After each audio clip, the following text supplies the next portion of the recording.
you do sitting down at the mat. So take everything at your own pace, modify accordingly. Don't feel hung up on how things are supposed to look.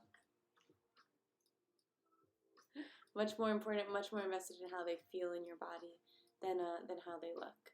So important cues sound like knee over ankle, shoulder over wrist, so alignment. When it comes to alignment, do the best that you can to align things the way I'm mentioning them.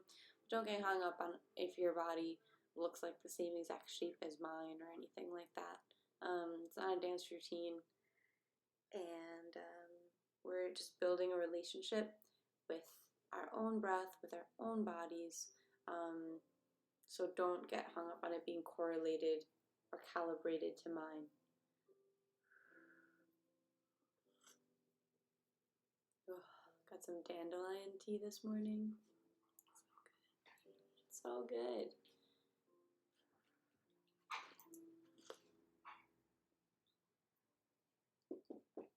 I think they're friends now, guys. They've been fighting all week, and by all week I mean the last 7 years that they've known each other. But look at this. Look how close they're sitting next to one another, unprompted.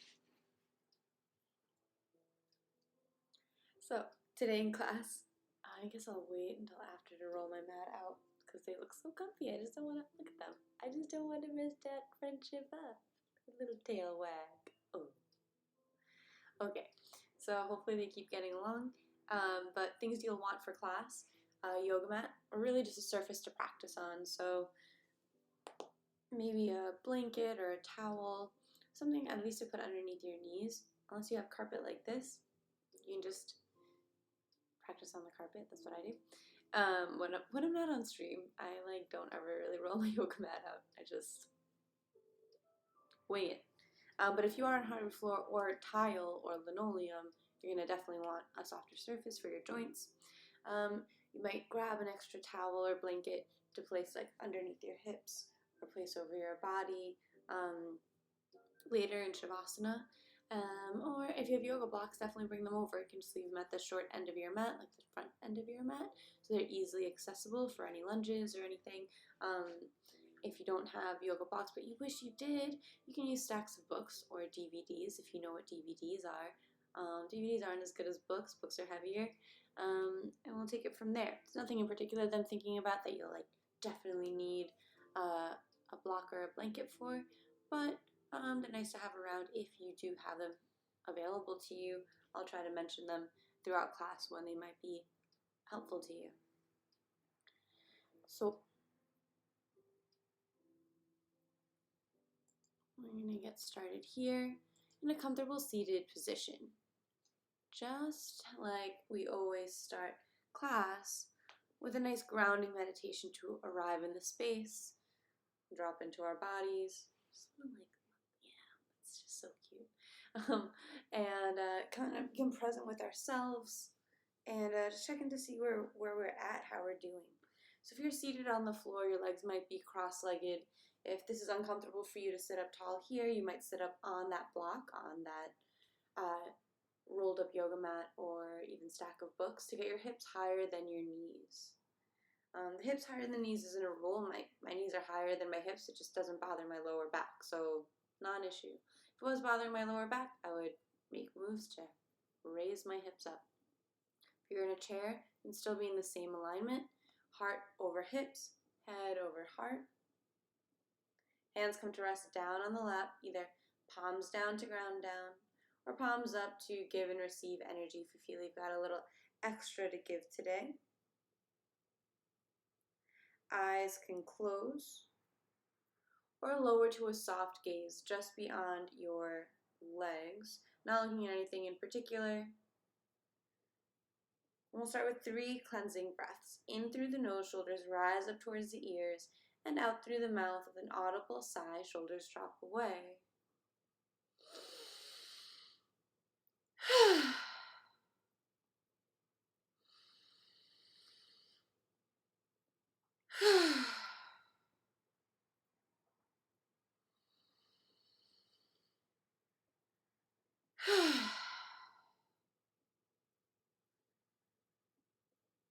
And allow the breath to continue in and out through the nose if that's available.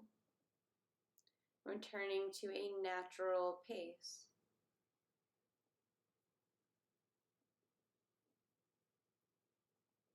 And we'll take a moment here to arrive. Let go of everything that came before and everything that's to come up after. And become present to yourself here in this moment.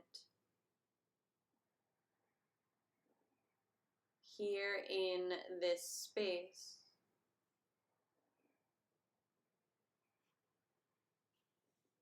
And begin to allow sounds into your awareness.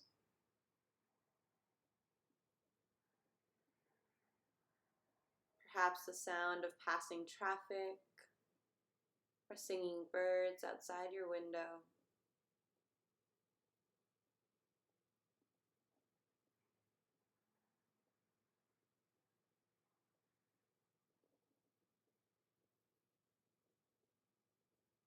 And the shuffling of a pet or a roommate within your home.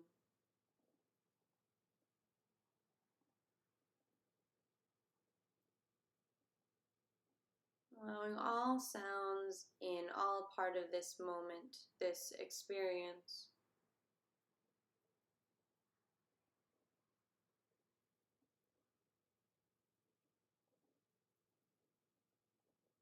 Notice the temperature of the air on your skin.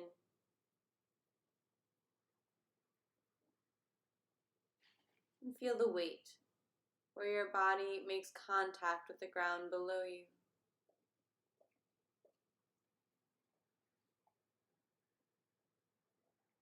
Weight of your hands on your knees. And begin to scan your body from head down towards toes. Checking in for any places of tightness or sensitivity.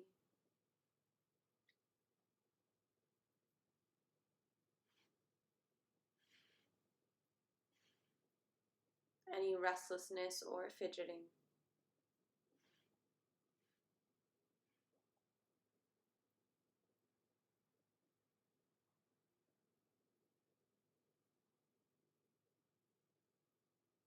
And taking note to work into those places that call out for your attention throughout your practice here today. And we'll shift that awareness up from the body, Anamaya Kosha, to the energy and breath level, Pranamaya Kosha. Noticing energetically where you're at in this moment. On a scale of 1 to 10, 1 being exhausted, fatigued, ready to crawl back into bed. 10 being so full of energy, it's hard to sit still.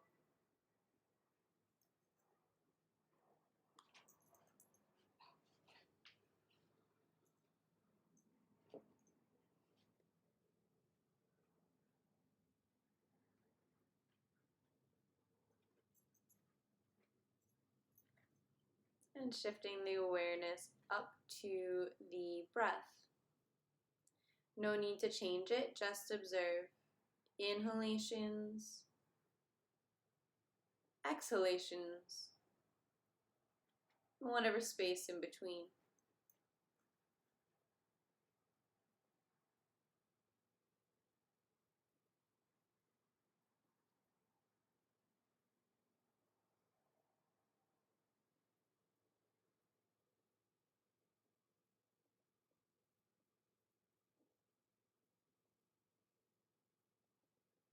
And we'll shift that awareness up to the mind, Manomaya Kosha, allowing thoughts and feelings to arise freely and observing them from a distance. No need to engage, like a film being projected onto a screen. The storyline goes on without our direct participation.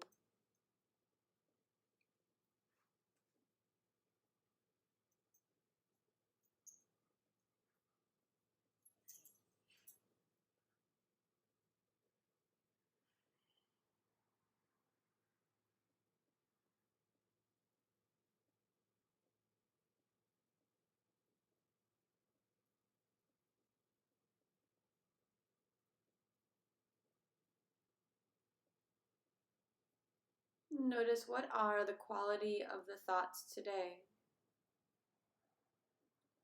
Do they have a positive or a negative tilt to them? Are they ruminating on the past or attempting to predict the future?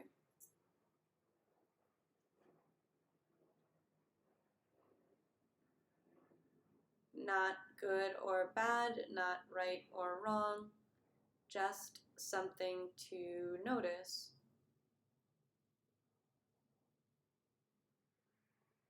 We'll bring that attention back down to the breath. And this time actively expanding the breath. Every inhale sips in a little more air. And every exhale lets something more go. Inhale fills belly like a balloon being inflated, expanding the belly and rib cage. And exhale, zip in the ribs, pull in the belly, belly button in towards spine. Inhaling and exhaling through the nose. Warms up the air, brings in humidity to the air as it enters the lungs. And actively expressing, pressing out all of the air for complete exhalation. We'll begin our pranayama, our breathing practice for this month in March. We're working on Ujjayi pranayama, victorious breath, or more commonly known, ocean sounding breath. So we're going to continue breathing in and out through the nose and bring a constriction to the throat so that you can begin to actually hear your breath as it passes through the throat. Almost like you're trying to fog up a glass or a mirror in front of your face, but through your nose.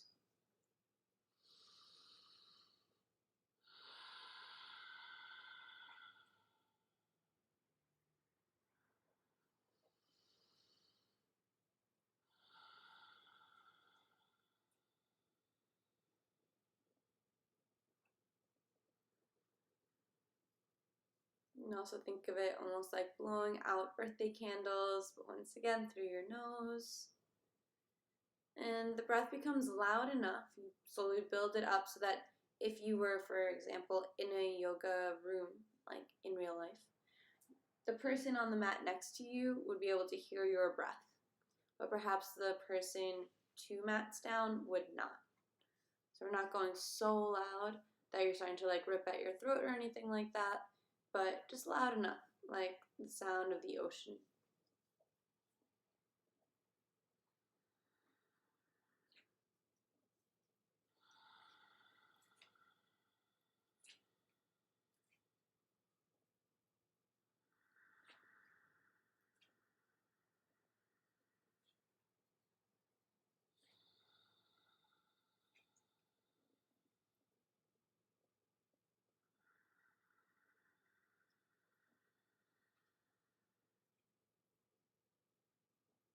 Allow space between top and bottom teeth as the jaw hangs heavy and relaxed. Tongue falls away from the roof of the mouth.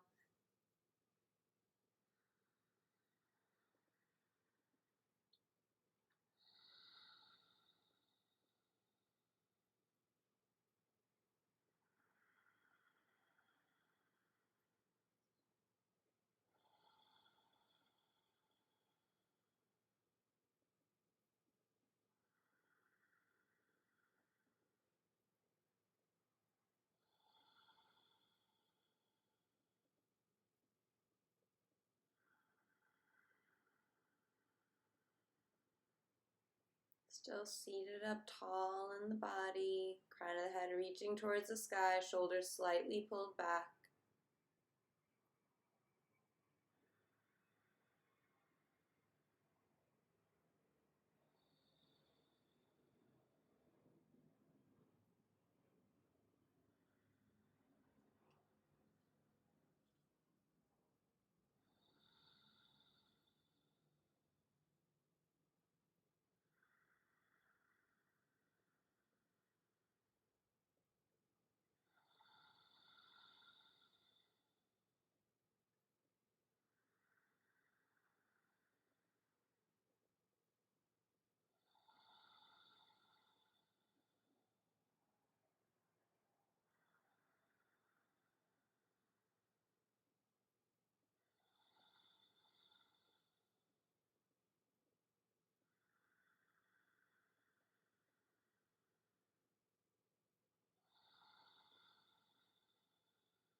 And the next time you exhale, no rush to get there, releasing any constriction of the throat, any effort from the breath. Just returning to a natural pace. You might even give your throat a little swallow to release and relax any muscles there. Perhaps you find that your natural breath has been affected by that pranayama. That breathing exercise. We'll invite our hands to meet at heart center, palms pressed together in Anjali Mudra. No space between the fingers and thumbs pressed into the sternum. And consider here setting an intention or a dedication for your practice. It might be the sankalpa, the heart's desire you've been working with. It might be your New Year's resolution, or some new reason, some different reason might inspire you to show up to your mat today. The invitation here is just to state that intention in the affirmative and present tense. For example, if there are obstacles or circumstances in your way or challenging you right now, instead of saying that you wish they'd go away, your intention might sound more like, I flow through life with ease and grace. I flow through life with ease and grace, or I am patient, or I am resilient. It's just the invitation, just taking a moment to repeat your intention internally.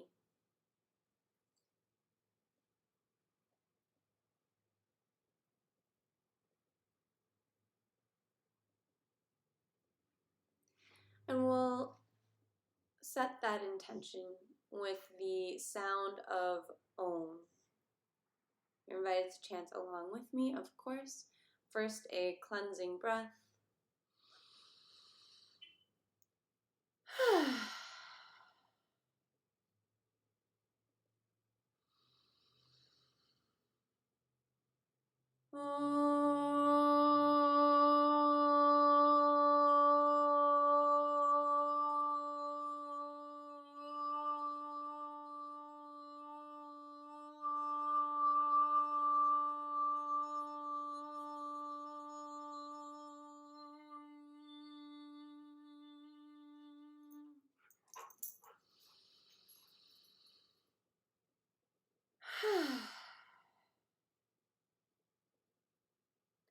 Allow your hands to release to your lap, chin drops towards chest.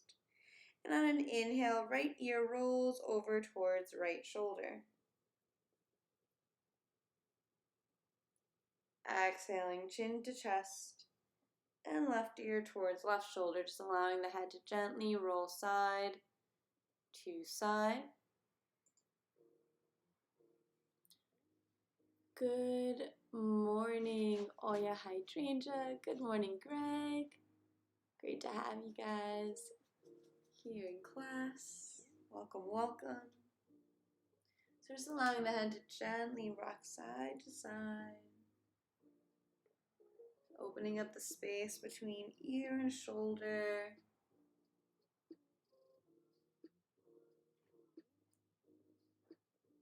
And the next time the head rolls through center, bring it up to neutral. Start rolling the shoulders forward. So we're just bringing movement into the upper back, space between the shoulder blades.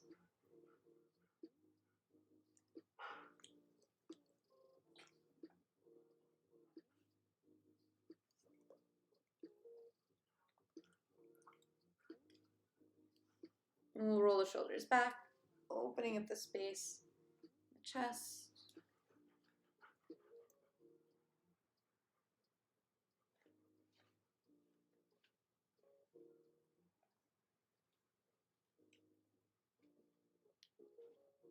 And come into stillness in the shoulders. We'll inhale.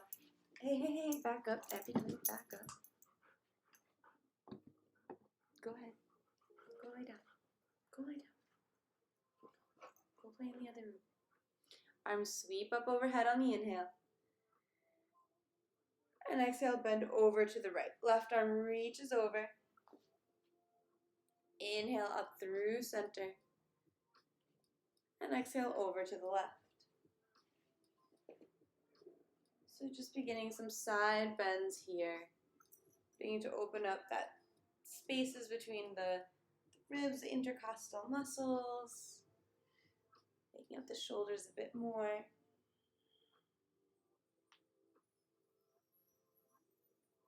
So that Ujjayi pranayama, that breathing practice that we just practiced, that victorious breath, ocean sounding breath, it helps us build a relationship with the breath. Arms back up through center. We'll take an exhale, twist to the right. Left hand lands on right knee. Right hand lands behind you. Chest opens towards side wall. And inhale back up through center. Exhaling to the left. So we're just connecting exhales to the twist. And inhales to the reset to the center. So Ujjayi pranayama helps us build this relationship with the breath so that we can work with the breath when we're off the mat, not in class, to more gracefully navigate our lives. And what I mean by that is practicing breath like that can help us get out of sympathetic fight or flight mode and into parasympathetic rest and digest mode. So basically going from an agitated, fearful state to a state of calm and relaxation. All right, now the elbows will bend and hands come to ear height. We'll start warming up the hands and all their muscles, ligaments and tendons. Just a wave. So fight or flight is really useful if you're in an actual dangerous situation and have to make snap judgments. But often we're in this highly agitated, stressed out state unnecessarily. Palms flip down, fingers wiggle. And by unnecessarily, it's not like, oh, I'm bad, I'm stressed out, so it's bad that I'm stressed out, and then it's like that cycle, right? No, it's just that it's like unnecessary, like, oh, if I wasn't stressed out right now about this or freaked out about this right now, would it change my circumstances at all? My exterior circumstances at all? Or would everything be exactly the same, but internally I wouldn't be panicking, raising my cortisol levels, and all the other terrible things that stress supposedly does to us, right? So yoga is kind of a place where we get to practice being stressed out, almost like in a little experiment, and learning to up our endurance and tolerance to it. So it's like, what do we do in stress? We kind of find out when you're in warrior 2 long enough. You know, palms flip open to the sky. Fingers are really reaching back, fingers spread wide, and we're rotating the wrists. So this is just like, think of your yoga mat or like your yoga space, your yoga practice, like an opportunity to kind of experiment and see like, okay, we're putting the body under stress. It's called exercise, right? So not all stress is bad. And we kind of get to see like, oh, are we not even going to try if something looks hard? Are we going to get frustrated? Are we going to get sad? Are we going to like start that negative self-talk? None of it's good or bad, right? It's not like about that at all. It's just about noticing. It's like, oh, I probably how you do one thing is how you do most things, and that's going to show up for you elsewhere off the mat. I'm just going to shake off water nice and gentle like. So then it's like, okay, so now what do I do? Now I know this about myself. Now I know that every time I'm in a hard pose, I start telling myself how much I suck internally in my head, and I start feeling bad about myself. And it's like, oh, and I'm noticing that in the rest of my life that happens too. If I burn a meal, it's like, okay, because I suck. Or whatever your thing is, right? 3, 2, 1, okay. And what to do about it is pranayama. Is learn to breathe so that we can take the attention off of that inner self, like negative self-talk, and ground it back down into, which is made up, and back down into reality. Like, so is all the good stuff you say to yourself, right? Like, thoughts they're just made up. But your breath is real. Your body's real. So you bring it back down to the breath, back down to the body. And learn to calm ourselves down chemically and physically. And like the mental will follow. So let's work on some neck resiliency. I'm just turning to the side. Which side? This side. So that you can see what the movement is, but you can stay facing forward. We're still seated up nice and tall. Chin tucks down towards chest. We're going to roll the nose is leading here, down, forward, up, back, chin tucks in. So I'm smoothing this movement out, making nice big circles. Well, and when I say big, I mean to the very edges of your mobility, of your flexibility.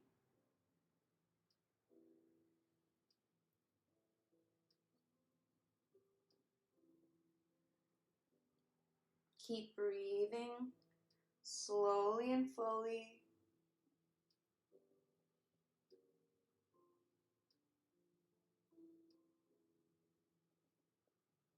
We're opening up spaces in the cervical spine and the neck.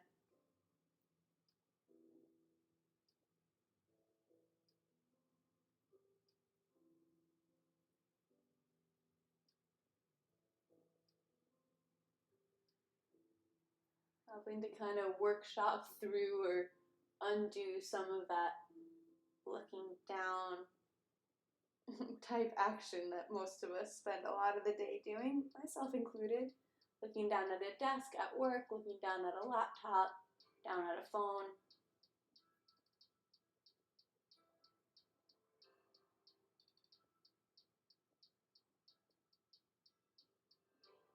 And we're going to change directions.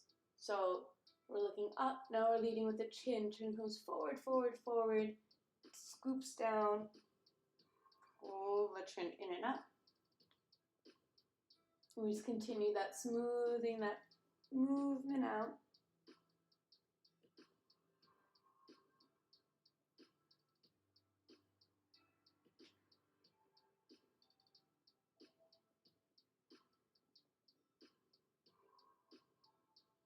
You can imagine, visualize every vertebra in your neck, every little bone moving freely and smoothly, independently.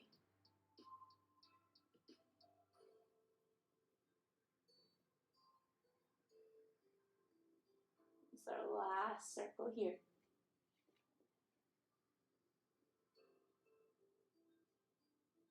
All right, bring it back to center. Just give the ear a little drop from shoulder to shoulder. And we'll bring the legs out in front.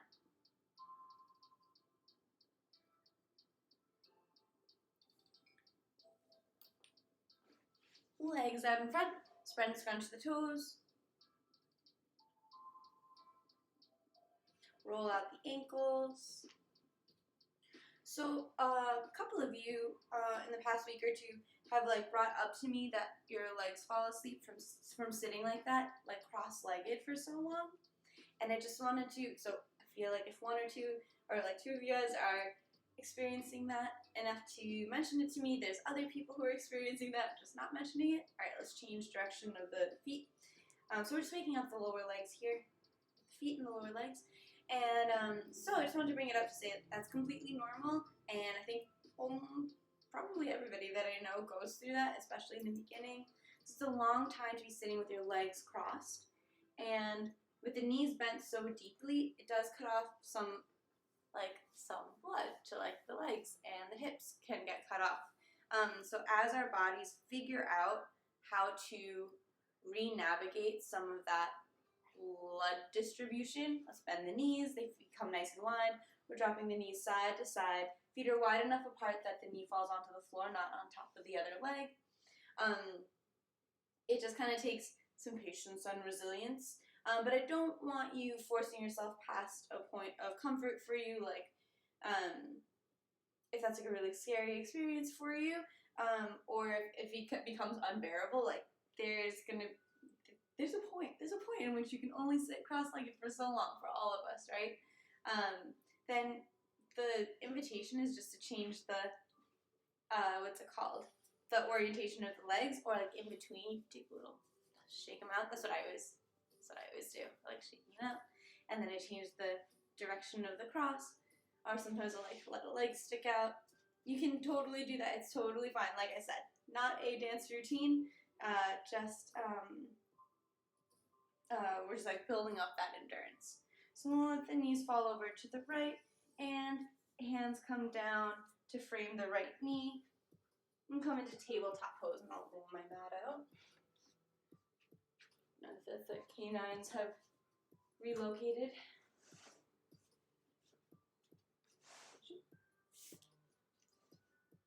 Cool.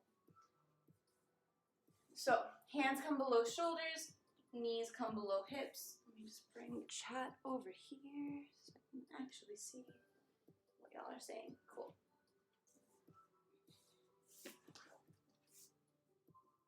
On an inhale, belly drops, hips and chest rise for a cow pose.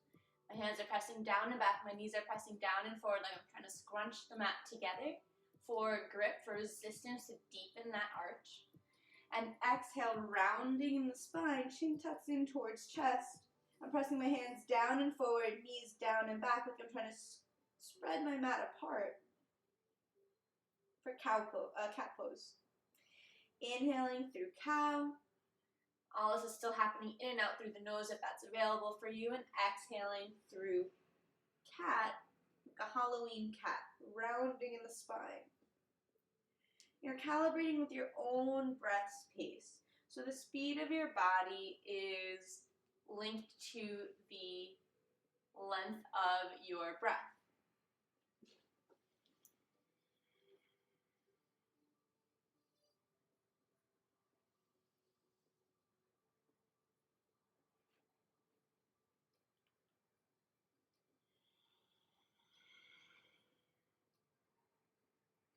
The next time you exhale through cat pose, releasing to a neutral spine, back to tabletop pose, and we'll work a bit on our wrist resiliency. So you can take one hand at a time and flip the palm under.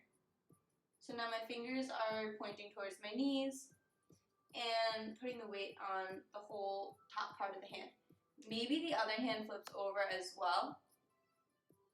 I can't touch my toes. That's okay, we're not touching our toes right now. We're working on wrist resiliency. So if you can bring both hands down, that's great. If you can't, that's great too. I'll let you know when you're gonna switch. So if you just one hand at a time, here you're just working on seeing what bringing the weight onto that hand feels like.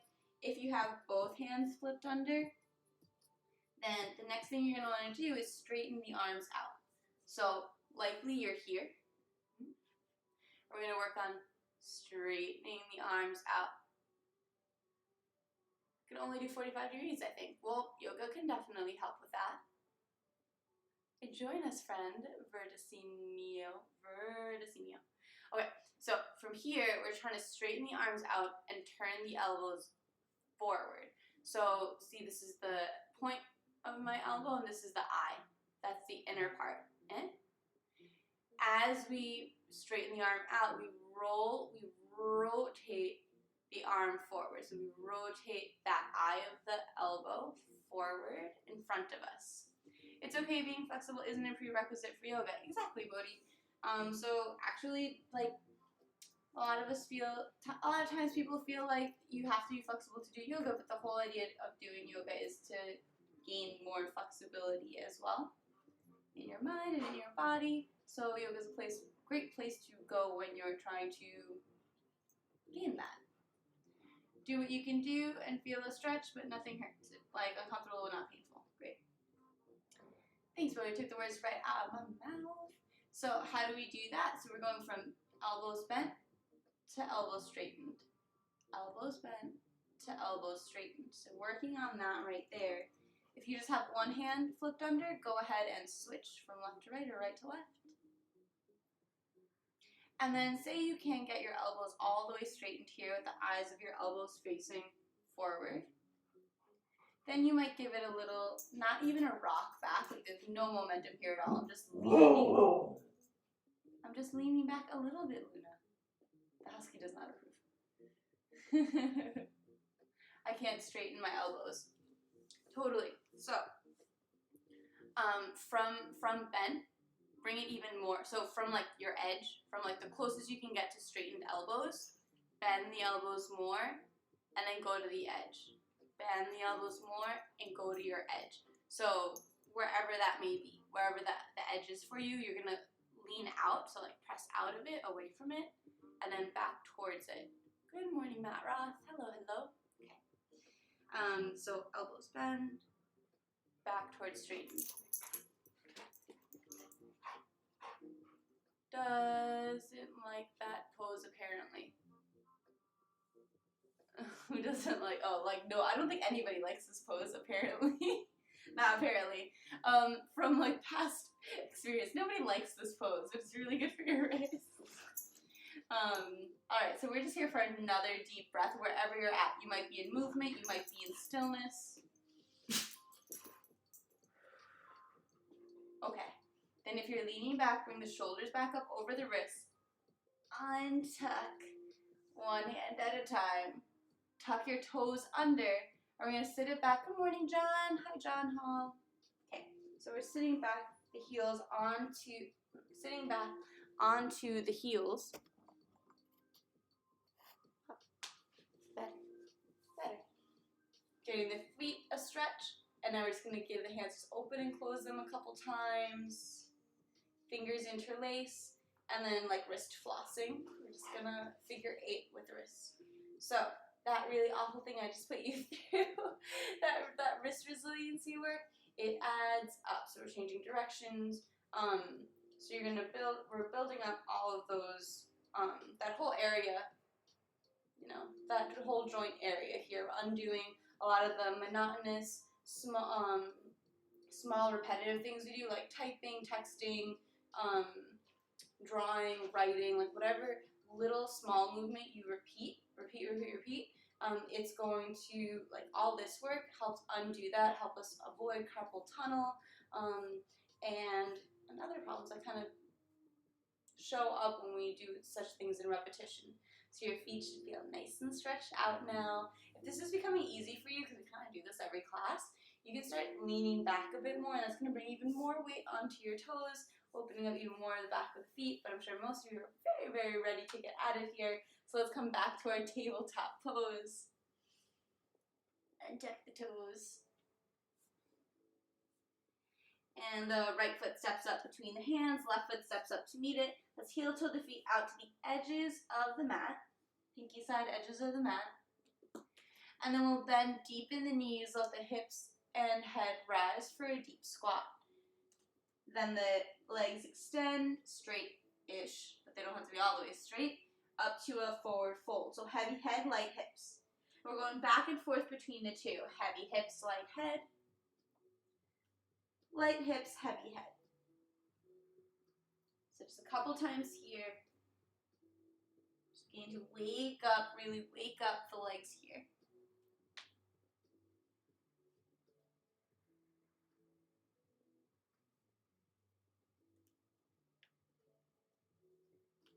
And the next time your hips are up and your head is down, we'll stay here. The knees can be a little or a lot bent. Like your belly can even be kind of hanging out on your thighs here, and that would work out great. The head's a nod, yes.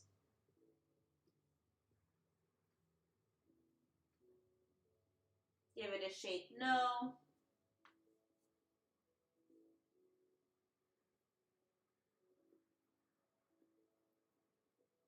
Grab opposite elbows with the hands to create a frame for the head.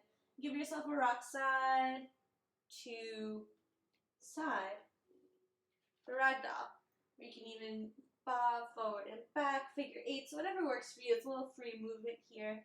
In our ragdoll pose, we let the upper half body be really heavy and the lower body just start to get stretched out. Once again, the knees can be a little or a lot bent here. We don't want to feel any pain in the lower back or the hamstrings. So this can feel like it's getting stretched out, but we don't want it to feel like tight or painful at all.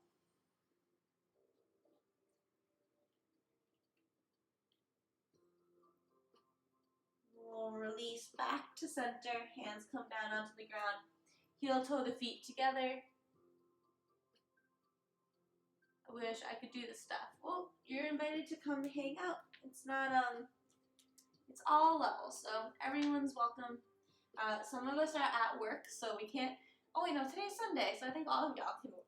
But sometimes people show up at work and they can just do the stuff that works in chairs.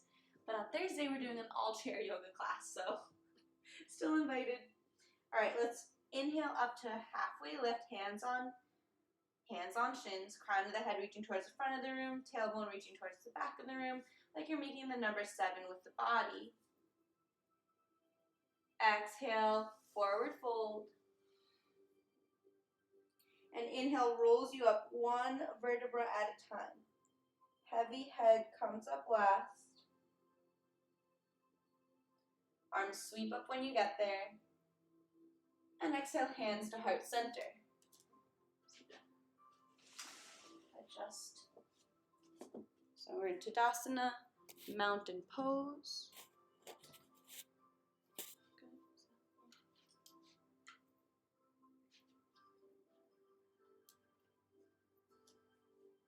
Better? Better. Cool. Inhale, arms sweep up overhead, reaching nice and tall out of the waist, full body stretch. And exhale, hands come down to heart center. Knee comes in towards belly. So right knee lifts up. It's coming in towards belly. So this is called one-legged Tadasana. A deep breath in. And exhale, we're hinging on the left hip. Head comes down as the right leg reaches back like a seesaw.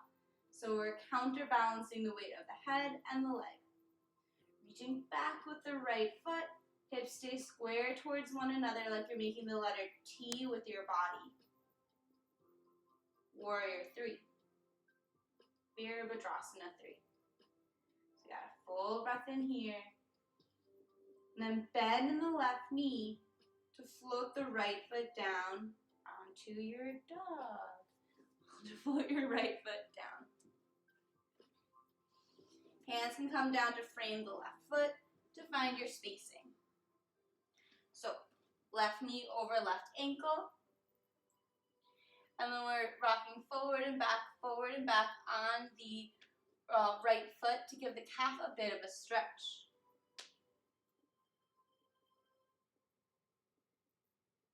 You guys have been doing yoga for so long, all of my poses look blood compared to hers. I used to get really insecure in classes, but now I've learned to compare my practice to my own practice. Yeah, Bodhi, exactly. So, yeah, that's why I harp on it. Like, I'm really not worried about how it looks. It's all about how it feels in your body. It doesn't have to look any certain type of way. I stretch like the dog. Lucy's committed to the relaxation portion of class. So here we're gonna press it up to a high lunge.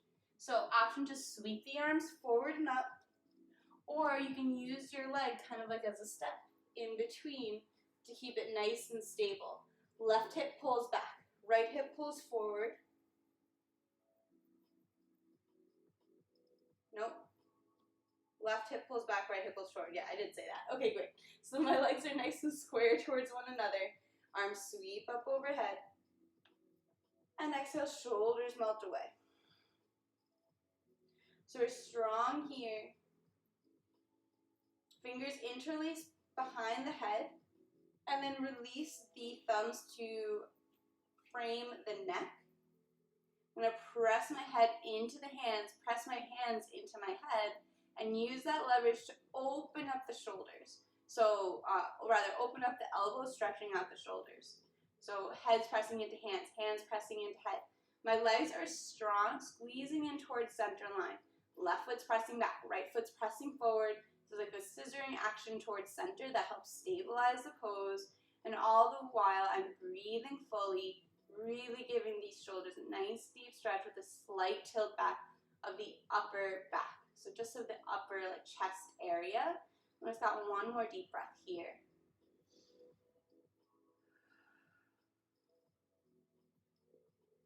And head comes back through center, arms reach up overhead. We'll drop the right heel down. Oh, Lucy. Okay, my right toes are facing the long end of the mat. Left knee is still over left ankle for warrior 2. Arms come down parallel to the ground. Left arm sweeps up on the inhale, right arm sweeps across the belly. Side bend, opening up all the side body. Stretch and exhale, cartwheel the arms down to the ground, framing the front foot. But yeah, Lucy's definitely only here for the Savasana. Left foot steps back to meet the right in our plank pose. So it's a straight line from the heels to the crown of the head. Option here to release the knees down to the mat. Alternately, you can come up onto tiptoes, shoulders go past the wrists, and exhale, chaturanga, lowering down just halfway, elbows scraping against the body, coming down to 90 degrees. Then tops of the feet flip, and we press the chest and shoulders forward for our upward facing dog. The tops of the feet press into the ground so hard that the knees and hips stay lifted. Alternately, you can release your thighs and hips to the ground and walk your hands maybe 6 inches forward, keeping the elbows bent. And it's a press forward, like the chest is reaching towards the wall in front of you for Bhujangasana Cobra pose. Either pose, the glutes are squeezed tight to protect the lower back. So we're not pressing up towards the sky, we're dragging forward towards the wall in front of us to elongate the spine and the abdominal muscles. Just got one more deep breath here. Then the toes tuck under, hips press up high for downward facing dog. So we're letting the fingers spread wide, head hangs heavy between the hands. The hips are reaching up and back behind you, like they're going to touch where the back wall meets the ceiling. You can bend and extend one leg and then the other, pedaling the feet out, and then both heels are pressing down towards the ground. Even if they don't touch, that's just the direction of the energy. Right leg sweeps up and back behind you towards the back wall. And exhale, tiger pose. Knee comes in towards nose, rounding in the spine like cat pose. Roll onto the tiptoes of the left foot. Shoulders come up over the wrists. And right foot steps up between the hands. It's okay if it takes more than one step. Super all good. Left foot steps up to meet it. Big toes come to touch. Inhale to a halfway lift at the top of the mat. And exhale, forward fold. Inhale rolls you all the way up to stand. Arms sweep up when you get there. And exhale, hands to heart center. Tadasana mountain pose. Left knee bends and floats in towards the body. So knees pulling in towards the chest, using just that hip flexor strength. You can connect with the point in front of you. It's called your drishti or your focal point. It's just like a spot on the wall or maybe a spot on the floor.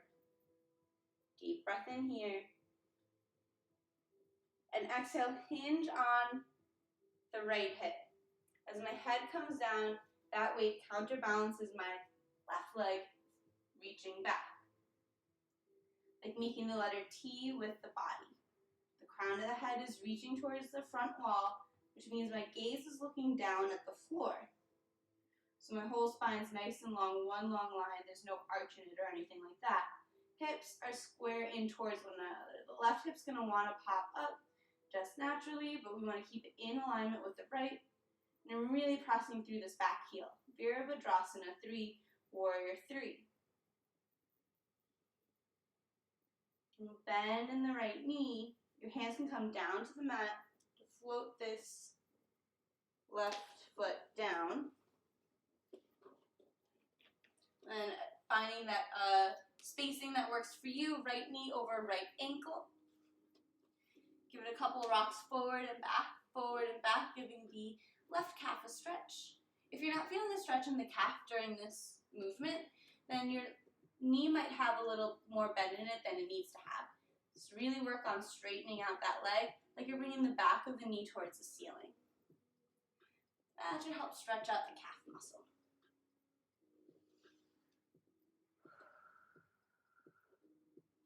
Then we keep that press back through the left heel. Like I said, right knee over right ankle, and we're bringing it up to a high lunge.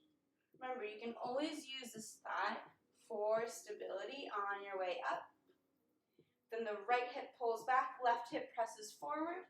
And the feet are pressing in towards center too. It's like you're trying to scrunch your mat together. That's going to help give you the stability, the foundation to this posture. If it's hard for you or not possible for you to get your shoulders up over your hips, you can bring a bend to this back knee, and that's going to give your lower back the space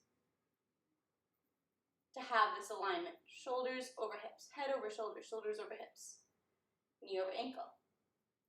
So the only variable here is this back knee. If you're here, bend in this back knee to bring yourself up over. You'll be building a lot of strength in this leg. If you have the leg straight, like it's traditionally practiced, you'll be gaining more flexibility in it. Either way, there's benefit. Arms sweep up overhead on the inhale. And exhale, just relax the shoulders away. Give yourself a moment here in this high lunge. A lot going on. Legs are engaged. Hips are active. Then the fingers interlace behind the head. Just take a moment to change the orientation of the interlace. So if my right finger is on top, I'm going to bring my left index finger on top. So it's like a goofy grip. It should feel a little awkward or unnatural. It's creating those new pathways in the brain just by using the opposite or non-dominant hand in a dominant position. Head begins to press into the hands and the hands press back, using this pressure to open up the shoulders, tilt the chest back. Just bringing a little or a bigger back bend maybe into this. The higher you look up, the more challenging it's going to be as the farther your drishti, that focal point where your eyes land, comes from the floor. Still, the legs are engaged. They're your foundation of this posture. So we're building strength in the legs no matter what. We're pressing head into hands. Hands press into head. Elbows opening wide with that leverage, with that fulcrum point to give the shoulders a nice, deep stretch.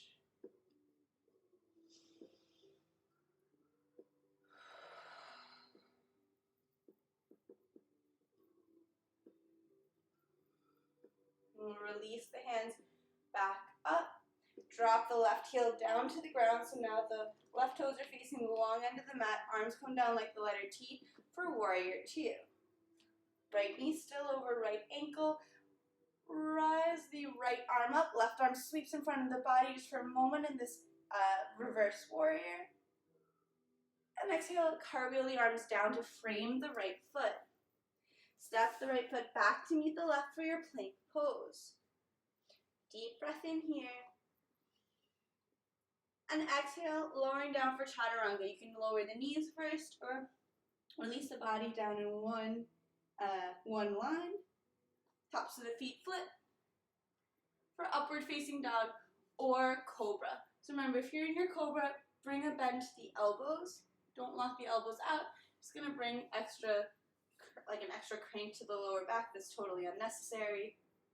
Shoulders are pulled away from the ears, shoulder blades squeezed together. Full breath here.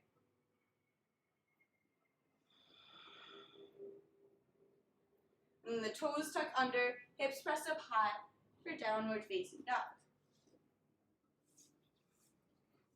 Gaze is between the feet or between the knees, eyes are open, head's heavy. Hips pressing up and back behind you. Just got a deep breath here.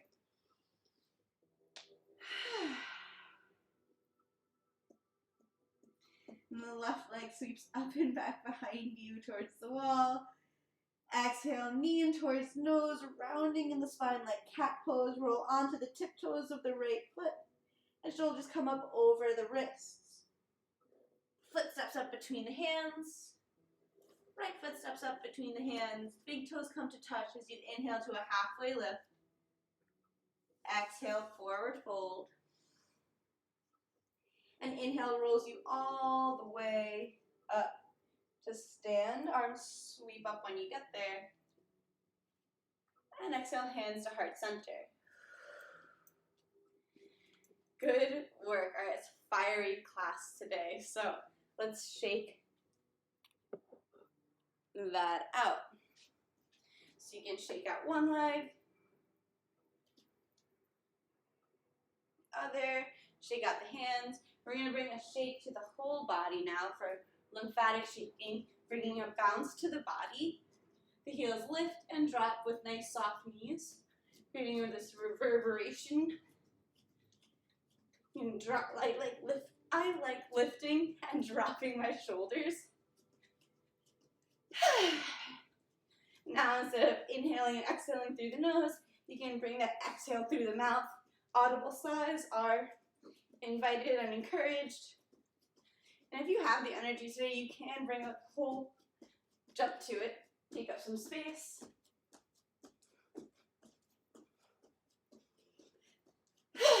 So, here in our lymphatic shake portion of class, we're doing this to release tension that builds up in the body. Sometimes when, it can be, obviously, there's large traumas in life. There's also small traumas in life. Like, you go to cross the street and don't notice, you know, the bike delivery guy, and he, like, almost hits you. Like flash before your eyes. Like, not a big deal. Probably forget about it. But, potentially, you built up some, like,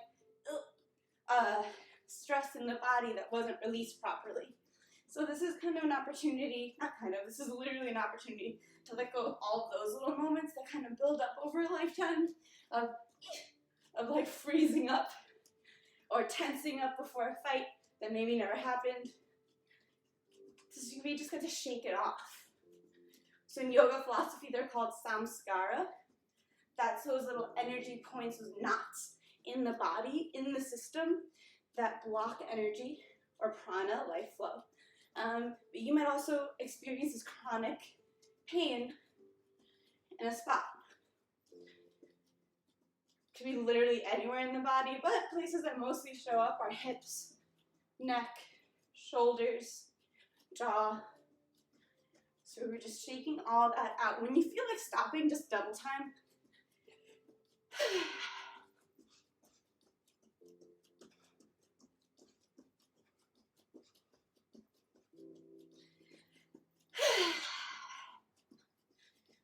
Kind of warming up a bit. I mean, it's been a pretty fiery class anyway, so should be a lot of heat flowing through your veins. Our next practice, our next exercise is an exercise in letting go. You don't even have to know. You can have something in mind, but you don't have to. That's like kind of the great part, I think. Like, it works, even if it is not something specific. So, because frustration, fear, anger, despair are human experiences. They don't have to be specific. In general, we've all experienced it. So it's called breath of joy, as I talk about despair. And it is a 4-part breath. And it's like 3 consecutive inhalations through the nose. No exhale in between, and a big ha out through the mouth, like a yell out through the mouth. So it goes inhale through the nose, arms sweep up. Inhale through the nose, arms sweep out. Inhale through the nose, arms sweep up. And then ha, arms get thrown back. Mindful not to arch your lower back on the inhales, just the arms are sweeping, and then on the exhale, yes, we're throwing back. So you have about 10 of these. In, ha, in, ha, in, ha.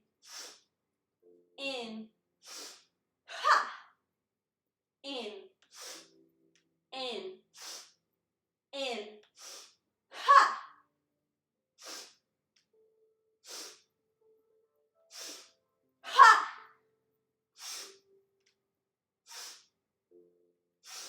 Ha!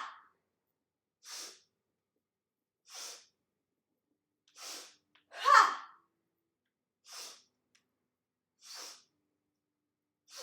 Ha! 3 more if you haven't joined in yet. Now's your chance. Ha!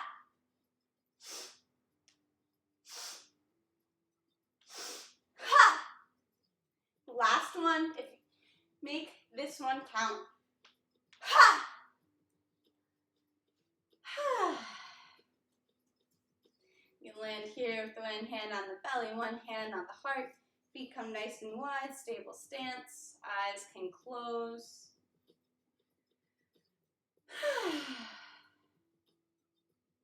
We'll just take a moment here to arrive.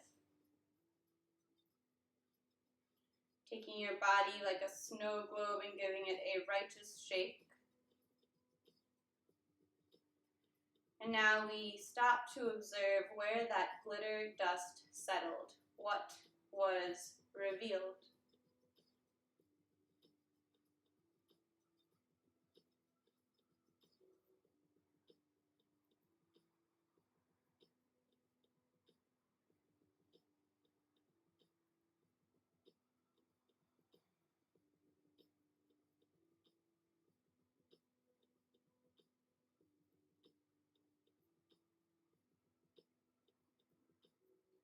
What shows up when you let yourself take up space and be loud?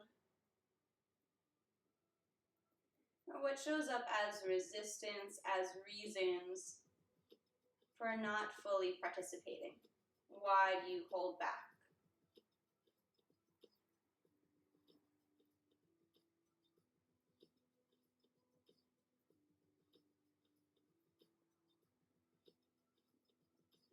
Not good or bad, not right or wrong, just something to notice. You can allow your eyes to blink open. Grab a sip of water, towel off any sweat that may have built up.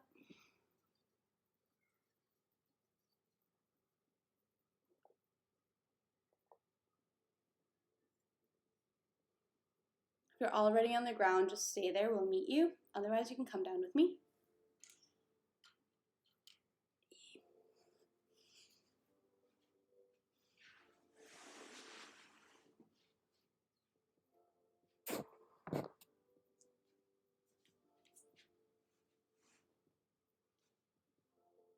Standing at the end of your mat, inhale, arms sweep up overhead.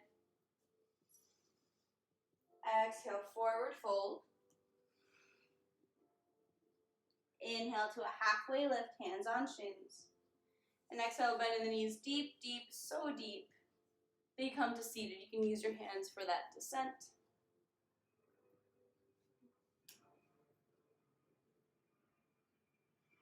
All right. Strap both knees over to the right and bring ourselves back to our tabletop pose. The right knee slides all the way forward until it hits the right elbow, right wrist. There we go. Cross this right foot over towards the left wrist. So am I touching it? No. I'm keeping my knee on the ground, but I'm bringing it as far over as I can. Then the left toes scooch back, back, back. It's like I'm trying to get my left hip, front hip, to touch the ground. So both my hips are about the same distance from the ground, more or less. I'm not sitting down on my right butt cheek, though it's very tempting. Really pressing this left front hip down.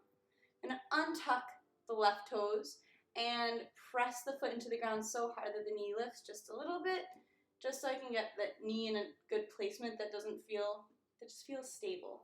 Yeah. Hands walk back a bit. This is called proud pigeon pose, Ekapada Konasana. Shoulder blades are pulling back, chest is puffed up like a proud pigeon. Deep breath in here. And exhale, we're gonna wave it forward. Belly, chest, head. So we're gonna connect this with breath so don't get too comfortable at the bottom because we're rolling back up like through cat pose. We just got 3 or so rolls like this. Belly, chest, head. It's like you're rolling forward, trying to get your belly, chest, and head to touch the wall in front.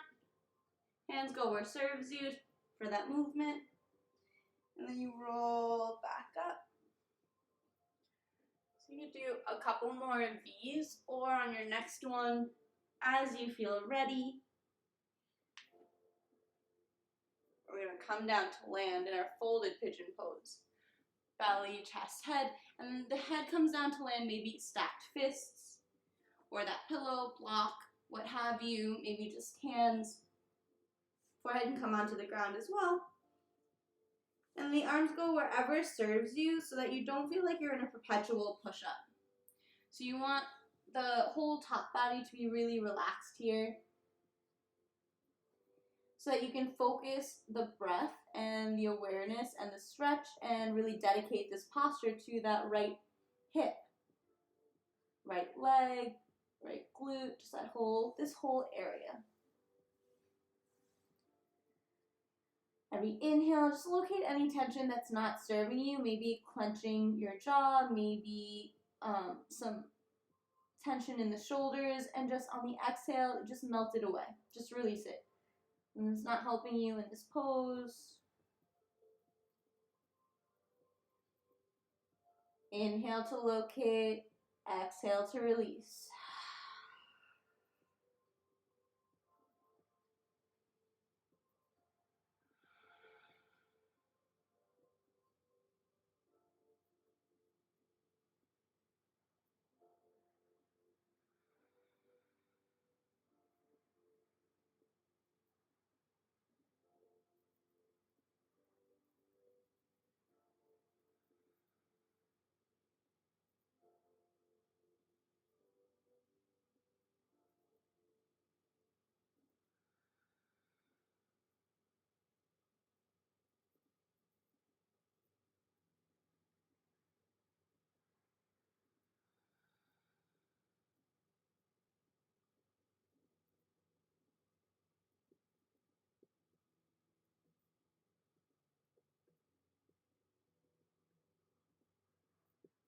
Press the hands underneath the shoulders.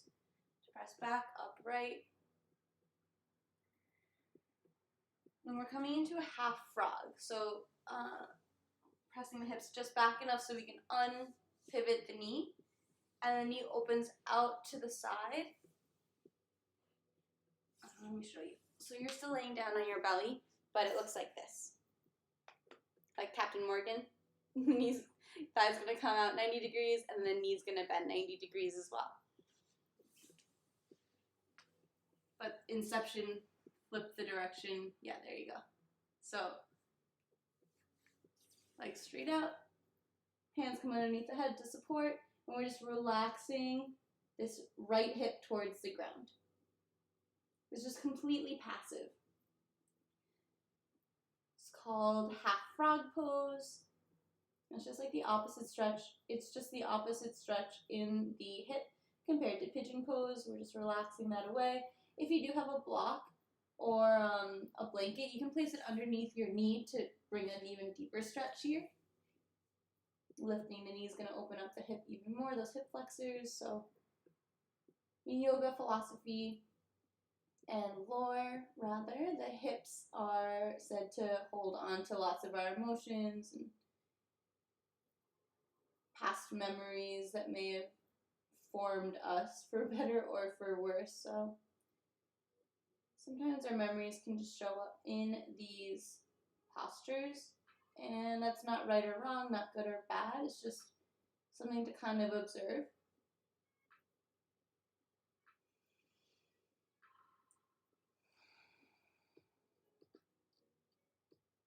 We'll press our hands back into the ground to come up to our tabletop pose. Okay. Cool. Left knee slides forward, forward, forward until it touches the left wrist. Cross the foot towards the right wrist. Obviously it's not touching. It's keeping the knee on the ground, just bringing it over as far as it'll go. And then I'm just going to scooch this, excuse me, right foot back, back, back, bringing my right hip close to the ground. Untuck the toes. I press the top, like the shoelace part of the foot into the ground hard enough that the knee lifts, just to kind of get the knee, that patella, like in a comfortable position. Walk my hands back for my proud pigeon pose. So this is a bit of a back bend already as I'm pressing the hips towards the ground, And I'm pulling my shoulder blades back behind me. Deep breath in. And exhale, wave down. Belly, chest, head. Roll it back up. So we're just waving the spine here. 3 or so times. Breathing fully.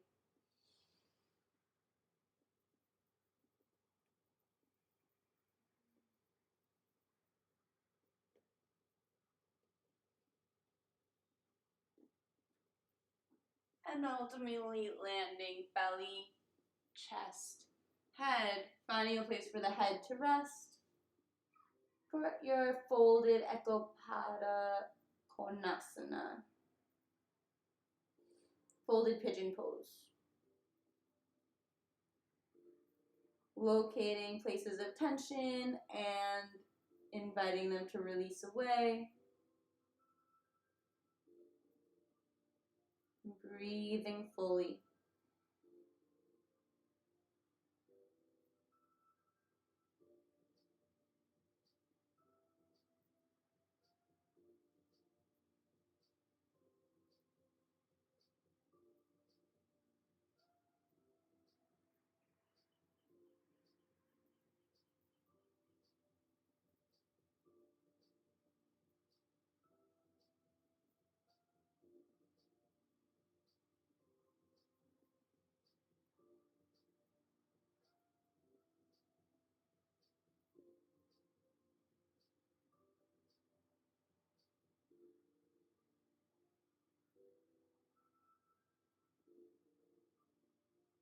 Is there anywhere else that you can release tension for the last couple breaths of this posture?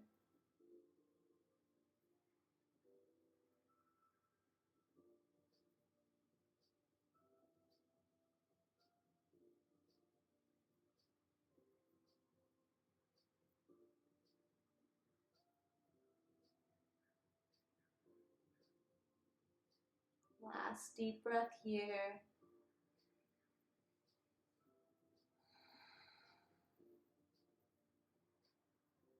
We'll press the hands underneath the shoulders. A little bend to the back knee to unpivot the left foot. And coming into our half frog pose. Thighs coming out 90 degrees. So it's 90, 90, 90. Relax the body down. You can have this knee up on blocks or a blanket as well if you would like a deeper stretch, but it's pretty passive. The left hip's pressing down towards the ground to open up this hip flexor, but really we're just letting gravity kind of counter stretch that that pigeon pose that we were just in.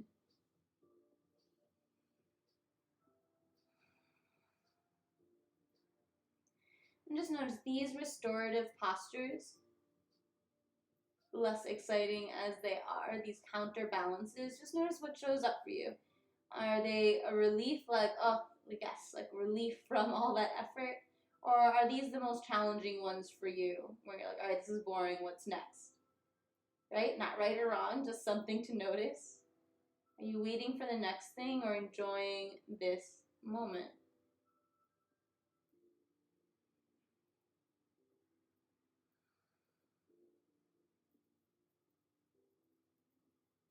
From here, just extend the left leg long, and we're just going to roll over onto your back. Path of least resistance. No abs today.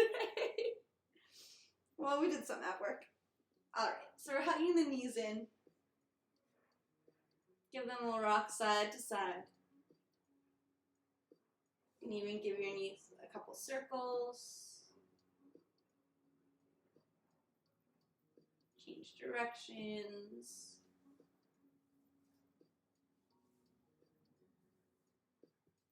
And we'll let both knees roll over to the right. Left hand lands on top of right knee. Right arm opens up like the letter T. I'm pressing my left shoulder towards the ground. Otherwise, the whole body's relaxed. Supta Matsyasana, supine spinal twist. And look over this left hand to complete the spinal twist. And everything's relaxed. It doesn't matter if the knees are touching or touching the ground. Everything is completely just neutral and surrendering to gravity and the breath.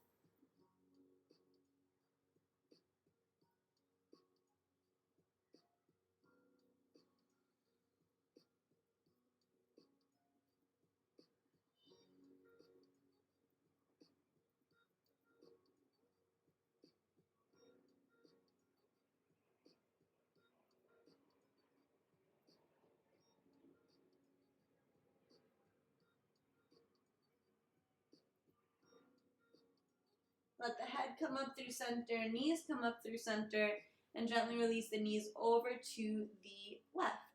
Right arm opens up like the letter T, palm face open to the sky. His right shoulder is pressing down towards the ground. And we're just evening out this spinal twist. Like I said, the knees don't have to touch, they don't have to even be touching the ground. We're just really stacking right hip over left hip, allowing for some relief in the lumbar spine, the lower back.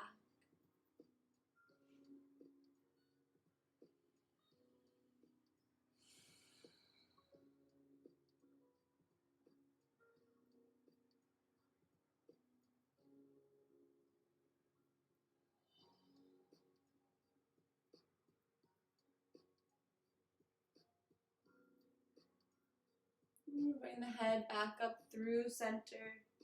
Bring the knees back up through center. And notice, is there any last wiggle or twist or posture that your body's asking for? All class, all day, we tell our body what to do.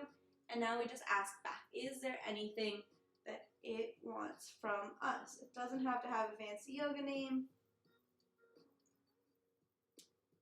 It can just be made up.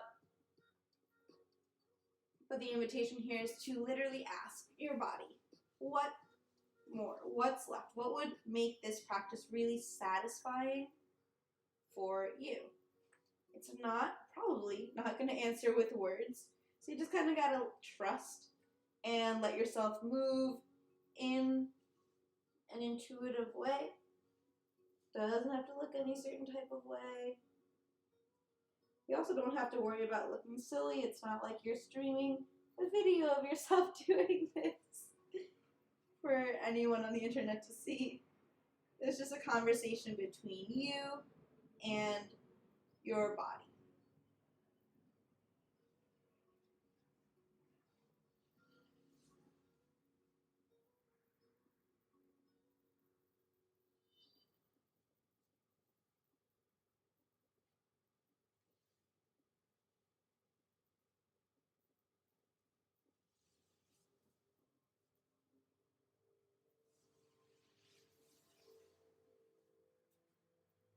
And during this time, you might also put on socks or throw on a blanket, as your body temperature will lower in our next exercise together. Yep, it's time. And that's called Savasana, final relaxation pose or corpse pose. Legs come down the length of the mat, feet at least a foot apart, legs so relaxed that the feet naturally splay open to the sides. Hands release down by the sides, shoulders tuck under to support the chest. Palms flip open to the sky, a symbol, a mudra of receptivity. Allow yourself to receive the full benefits of your effort here today. Head comes nice and centered, gaze straight up towards the sky. And the invitation is for the eyes to close if that feels comfortable for you. There's no pillow or blanket or block behind the head. Just laying flat on the ground. If you know this is going to cause issues with your lower back or that your lower back's already starting to bother you, then you can go ahead and bend the knees nice and deep, place them at the pinky side edges of the mat, and knock the knees together. Gently lift the hips up off the ground, tuck them under, and lay your lower back down long on the mat. Completely relax all of the muscles. It's called broken bridge pose. And that should alleviate the lower back tension. Traditionally, it's with the legs down the length of the mat, but do what works for you. I'm coming up to seated so that I can more easily guide you through this practice. I'm talking to you, not the ceiling. You stay laying down or in the position that works best for you for Savasana, for final relaxation pose. A time for integration. So all the effort that you put into class today, all the breathing, all the movement, all the listening and talking to yourself in a good way gets to integrate. Just like sleeping at the end of a nice long study session helps you integrate the knowledge, integrate those short-term memories into long-term knowledge. So Shavasana helps integrate your physical, mental, spiritual practice into long-term wisdom.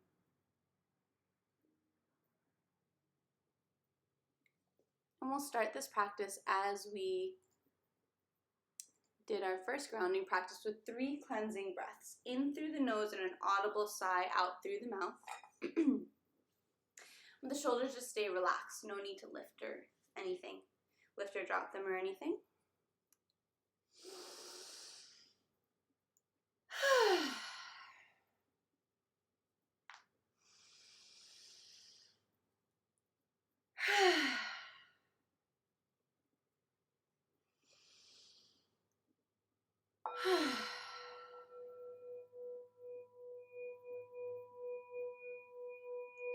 And allow the breath to continue just in and out through the nose if that's available.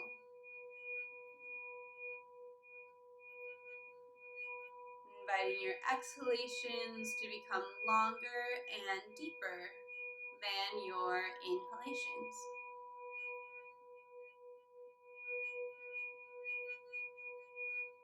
Allow space between top and bottom teeth as the jaw hangs heavy.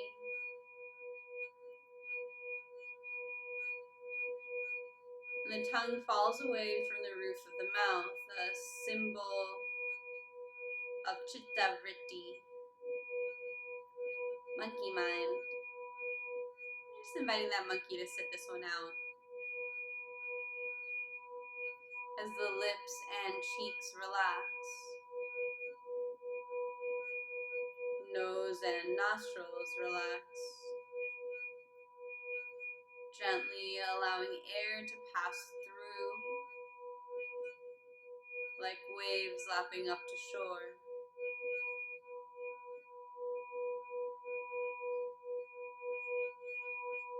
Eyes rest heavy in their sockets. Eyelids just barely touching.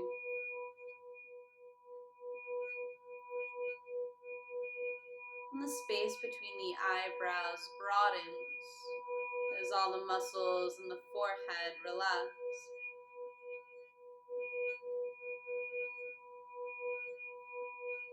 Muscles surrounding the ears, all their wrinkles and folds, all the way deep into the ear canals. Rest.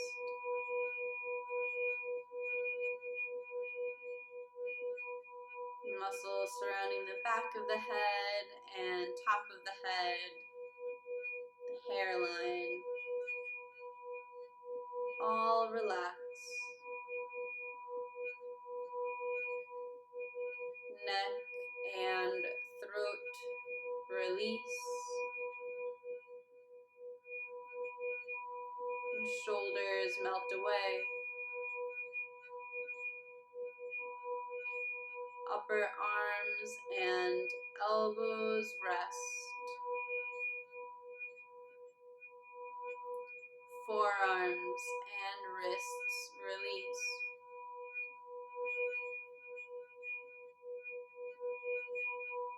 Palms, backs of the hands, knuckles, fingers, fingertips, whole hands alive with vibration, whole hands alive with creative potential. rest and integrate all that we practice.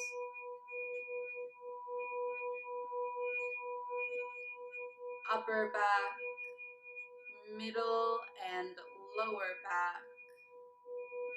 Rest heavy, supported by the earth below.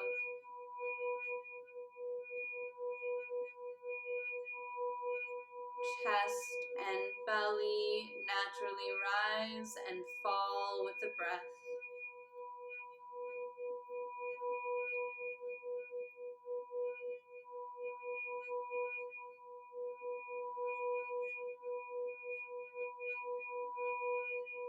Glutes, pelvis, hips, rest heavy, supported by the earth.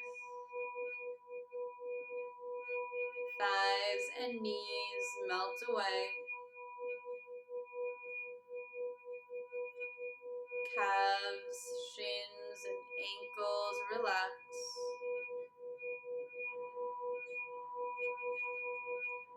Heels, arches, toe ball mounds, tops of the feet and all of the toes relax.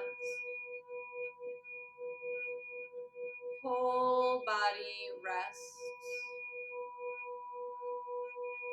Whole body rests.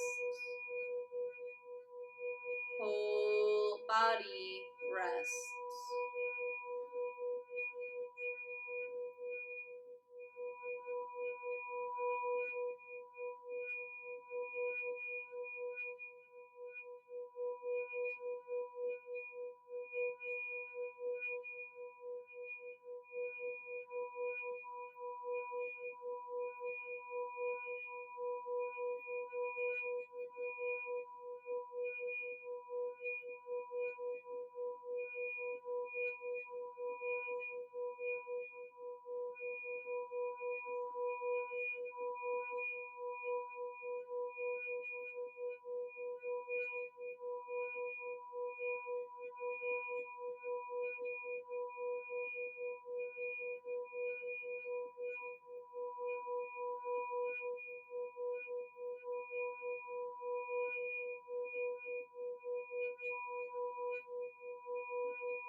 Notice if in your mind, if even for one moment, there was silence in that inner dialogue.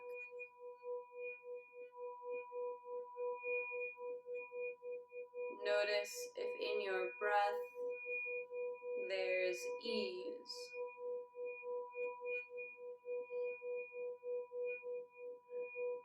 Notice if in your body the places of tension have found space.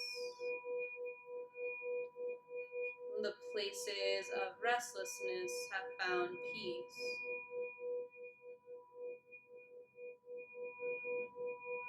Allow for everything that did and did not happen in class today. And know that in yoga, practice makes practice. Nothing more and nothing less. Invite your inhalations to deepen and become longer and deeper than your exhalations. Every inhale, bringing the awareness to the surface, front side of the body as fingers begin to wiggle and toes begin to curl.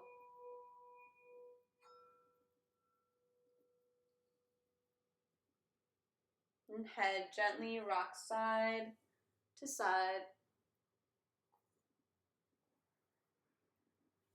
Arms reach up overhead for a full body stretch.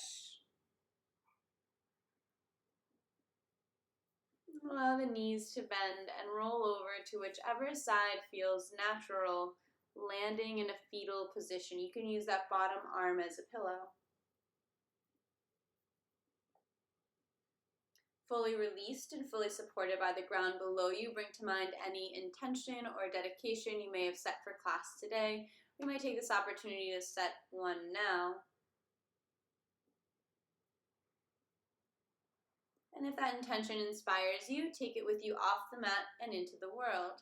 Allow it to affect you and the people around you for the rest of your day.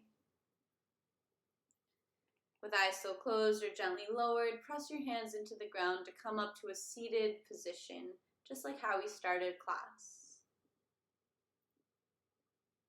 Hands come to meet at heart center, palms pressed together in Anjali Mudra. Today we worked on a series of body strengthening postures through lunges and Surya Namaskar, sun salutation variations. The first namaste I said silently to yourself, thanking your body for the effort it put into class. And the second namaste I said out loud to the community that held this space. Namaste. Thank you, thank you, thank you to everyone who joined me here today. I hope that you found something that serves you. Oh yeah, hello my friend, and thank you, appreciate it. So yes, we do accept and super appreciate tips. Last month you guys helped me pay, and by help me I mean like completely paid, what's it called, my electric bill and internet bill, which is directly connected to the stream, so I appreciate that. Namaste. Oh, Dare Squad. Yay, how are you, my friend? And this month we're and Namaste Oya Hydrangea. This month we're saving up for, and we're super close. We're like $20 away from buying a crystal bowl. So these are my Tibetan singing bowls. They're made of metal. You can see they're like hand hammered, gorgeous. But we do have at least one person in the community who has tinnitus. So the metal is like triggering that ringing in his ear. So we're saving up for a crystal singing bowl. So it's the same concept, but it's made out of crystal. I think it's like selenite or something. I think there's different options. I'm pretty sure it's selenite though. And so you still get that nice wah wah wah sound, but without the metal. So I'm hoping that that's gonna hook Ghost Foof up with a more relaxing experience in Savasana, because he usually has to leave before Savasana, which is sad. Papa Mario, namaste. Bodhi, namaste, my friends. How was class for you? How are you feeling? It was a bit fierier, but fiery, a little bit more fiery, but I don't know, I was kind of feeling it today. I was kind of feeling like powerful, like warrior poses, because I knew I wanted to end with pigeon pose and half frog pose, which are like so relaxing to me. Though I will say, if they're not relaxing to you, don't feel any type of way about it. I used to hate pigeon pose. Like I would like really like just lay into pigeon pose and just like internally freak out about how uncomfortable and how much it hurt. Not that I want you to hurt yourselves or anything like that, but I was like 15, like 14, 15, and it was really hard for me to tell the difference between like intensity and discomfort and like pain. So maybe that's what you're experiencing right now, so I just wanted to share that is completely normal. Fully stretched out warrior. Yes, that's what I want to hear. Sunday. I think Sunday is supposed to be a day of rest in many cultures, but I'm like, yes, warrior. Good, I'm glad. Well, as I don't know if I've been saying this lately, but I'm always around to answer questions. So obviously share them with the class in chat, because your question probably is something somebody else has as well. But if not, I'm also available through whispers, DMs, private messages, and if you know me IRL, text messages. So if you have any burning meditation and yoga questions, that I'm your girl to reach out to. If I don't know the answer, I'll help find out. I have a pretty good network of people who know more than I do, who, you know, hook it up. So, who do we, let's raid Iping Tai Chi. Great class, Nia, the stretches and challenges. Oh, you're welcome. I'm glad that you made it, Linda. I'm glad that, what's it called? Happy to be part of your Sunday. Oh, I should mention too, for the tips, what you get back, besides my eternal gratitude, is a private link to class with all of the links to, oh my goodness, what are timestamps? All the timestamps to your favorite parts of class. So the grounding meditation, the lymphatic shaking, the Savasana at the end, so you don't have to scroll through all of me talking about my dog and stuff. So yeah, you do get something in return. So I'm gonna raid. Let's raid Iping Tai Chi. I haven't been in her chat since the Lunar New Year. So let's go over and say hi. Drop some tigers in the chat.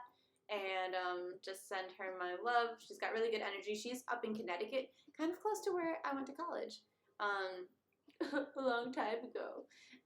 So yeah, I just really like her energy, and I think it's really good Sunday energy. So let's go over and say hi to her. My friends, I love you. I will see you same time, same place tomorrow. Oh, and side note, Thursday, we are going to have a